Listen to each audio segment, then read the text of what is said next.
For doing this experiment, I divided the students of the class in the groups of fives. Now, and then I gave them a work one day before that each child has to bring one bottle or one jar or a pot or something in which they can fill water and look the level of water from it outside.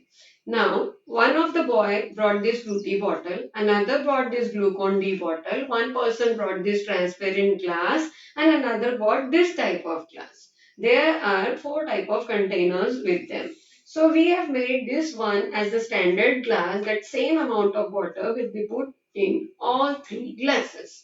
And I gave them a strip of paper which is blank on which they will mark the level of water plus a pen or a pencil, whatever.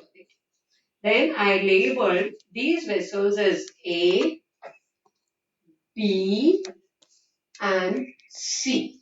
Now, I instructed the students to uh, pour the glass of water one by one in these containers. This is the standard water which we are putting in the bottle first or the vessel A. I told them that they have to be very careful while pouring the water that they don't spill even a single drop of water.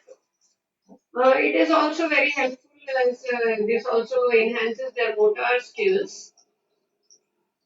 So therefore, the two children can work collectively to make sure that the water doesn't spill.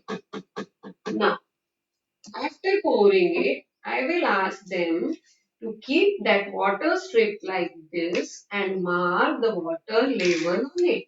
So if one child can place it and the other can mark it. Now they mark the water level and then write that vessel's name against it. So they write A against that mark. Now, same water is to be poured in vessel B. Again, care is to be taken that not a single drop of water is allowed to fall outside. Now, take that strip of water, mark it, mark the water level.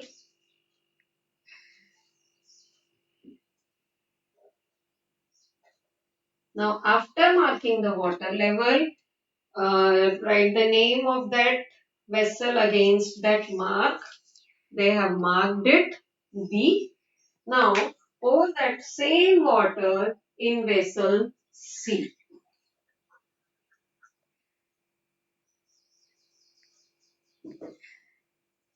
Now again that strip is to be kept and the marking is to be done.